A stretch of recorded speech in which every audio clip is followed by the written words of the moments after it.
ফরিদপুরের বোয়ালমারীতে তুচ্ছ ঘটনাকে কেন্দ্র করে দুই পক্ষের সংঘর্ষে সাবেক কাউন্সিলর সহ অন্তত ২০ জন আহত হয়েছেন।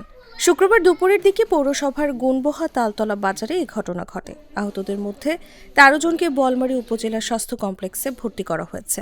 এর মধ্যে দুজনের অবস্থা আশঙ্কাজনক। তাদের প্রাথমিক চিকিৎসা দিয়ে ফরিদপুর মেডিকেল কলেজ হাসপাতালে পাঠানো হয়েছে। দোকান বন্ধ করে দোকানের সামনে দাঁড়াইছি, দাঁড়ায় পরে আমাকে পিছন দিয়ে সে ফরিদির ভাই টুলু সে আমার পরাপর দুটো কোপ দিয়েছে আমার আমদাই দিয়ে। তার দোকানে বাকি খাইছে ফরিদ কাকার ছেলে ওই রাহুলই, বাকি খাওয়ার পর টাকা দিচ্ছে না, সে মুভি স্টাইলে চলে যাচ্ছে। যখন সে টাকা চাইছে তখন তার সাথে তর্ক বিতর্ক হয়েছে, বলছে টাকা দিচ্ছে, এই বলে যায় দৌড় মেরে যায় নিয়ে আসছে, দাওটা তার দোকানে হামলা করছে। স্থানীয় পুলিশ সূত্রে জানা গেছে, বৃহস্পতিবার সন্ধ্যায় সিঙ্গারা খাওয়ার বিল দেওয়া নিয়ে পৌরসভার তালতলা বাজারে হোটেল ব্যবসায়ী বিল্লাল মল্লিকের সঙ্গে বিএনপি নেতা ও সাবেক কাউন্সিলর ফরিদ হোসেন মোল্লার ছেলে রাহুল মোল্লার কথা কাটাকাটি হয়। এরই জেরে বিল্লাল মল্লিকের হোটেলে ভাঙচুর চালান রাহুল ও তার সহযোগী কয়েকজন। এসে দোকান থেকে সদাই খাওয়ার পরে সদার টাকা চার, বাকি টাকা মানে সদার টাকা চার পরে বলছে তোদেরকে খেয়ে ফেলাবো। এই দুই এক কথার ভিতরে এইগুলো এলাকার দুটো পক্ষ নিয়ে আজকে সকাল 12টা থেকে 12:30টার ভিতরে দুই পক্ষ নিয়ে সংঘর্ষ হয়েছে, গ্যাঞ্জাম গোলযোগ হয়ে দুই পক্ষের লোকজনই হসপিটালে আছে। ঘটনাস্থানে যখন পৌঁছাই তখন অতর্কিত হামলা এবং ফরিদ কমিশনারের সঙ্গে আমি কথা বলি।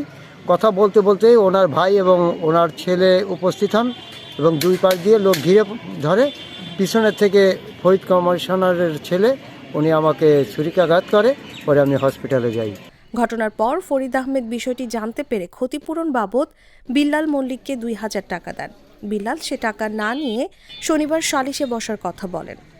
সালিশ বৈঠকে বসার আগে এই ঘটনাকে কেন্দ্র করে শুক্রবার সকালে গুণবহা গ্রামের নুরুল হক মল্লিকের ছেলে ওয়ার্ড আওয়ামী লীগের সহ সভাপতি নাসির মল্লিকের নেতৃত্বে একদল দুর্বৃত্ত দেশীয় অস্ত্রে সজ্জিত হয়ে ফরিদ হোসেন মোল্লার সমর্থকদের সঙ্গে বিতণ্ডায় জড়ায়। পরে দুই পক্ষই দেশীয় অস্ত্রে সজ্জিত হয়ে সংঘর্ষে লিপ্ত হয়।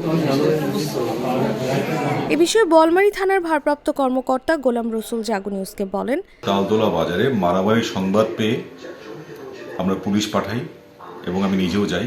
আমরা ঘটনাস্থলে গিয়ে কোনো কাউকে পাইনি। পুলিশ পৌঁছানোর পূর্বে ঘটনায় আহত ওরা চিকিৎসা নিতে গিয়েছে হাসপাতালে। আমরা অভিযোগ পেলে প্রয়োজনীয় আইনগত ব্যবস্থা নেব।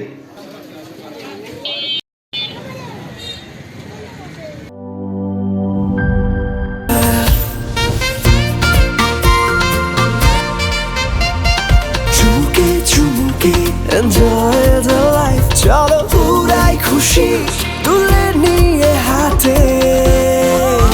Cheer up, oh oh, cheer up, oh oh, cheer up, oh oh, cheer up. চিল হবে রিফ্রেশিং মুডে। চিয়ার আপ, চলো উড়াই খুশি।